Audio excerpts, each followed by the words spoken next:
नमस्कार दोस्तों यह कहानी एक पुराने और सुनसान गांव की है जिसे लोग भूतिया गांव के नाम से जानते थे। इस गांव की कहानी सदियों पुरानी थी और यह आने की हिम्मत बहुत कम लोग करते थे। इस गांव के बारे में कई कहानियां प्रचलित थी, लेकिन सबसे डरावनी कहानी एक ऐसी आत्मा की थी जो रात के समय गांव वालों के पुरानी हवेली में भटकती थी। गांव के बीचों बीच एक पुरानी हवेली खड़ी थी जो अब खंडर में बदल चुकी थी। इस हवेली का मालिक ठाकुर वसंत सिंह था, जो एक जालिम और क्रूर व्यक्ति था। उसने कई लोगों का शोषण किया था और हवेली में कई मासूमों का खून बहाया था। उसकी मौत भी रहस्यमयी परिस्थितियों में हुई थी।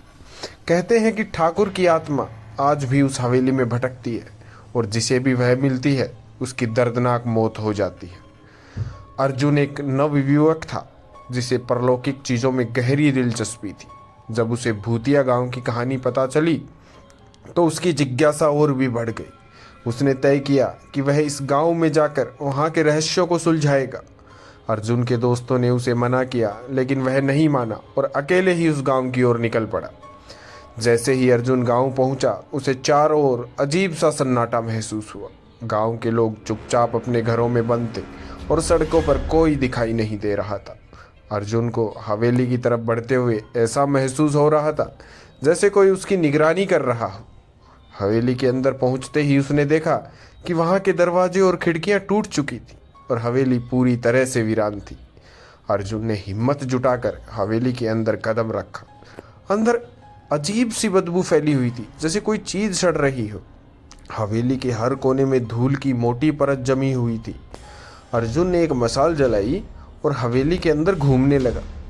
उसे एक कमरे में पुरानी तस्वीरें मिली, जिनमें हवेली के पुराने ठाकुर वसंत सिंह की तस्वीर भी थी। तस्वीर पर नज़र डालते ही अर्जुन को लगा कि तस्वीर की आंखें उसकी तरफ घूर रही हैं। अचानक कमरे में ठंडी हवा का झोंका आया और दरवाज़ा खुद ब खुद बंद हो गया। अर्जुन ने दरवाजे की तरफ दौड़ लगाई, लेकिन दरवाज़ा अंदर से बंद हो चुका था। तभी उसे एक धीमी आवाज़ सुनाई दी, जैसे कोई उसके पास फुसफुसा रहा हो। अर्जुन ने पीछे मुड़कर देखा तो अर्जुन की रूह कांप गई। उसके सामने ठाकुर की आत्मा खड़ी थी। उसकी आंखों में गुस्सा और चेहरा जला हुआ था।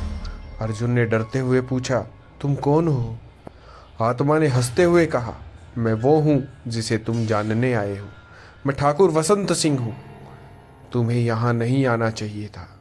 अर्जुन के पैर कांपने लगे, लेकिन उसने हिम्मत जुटाई और बोला, मैं सच जानने आया हूँ।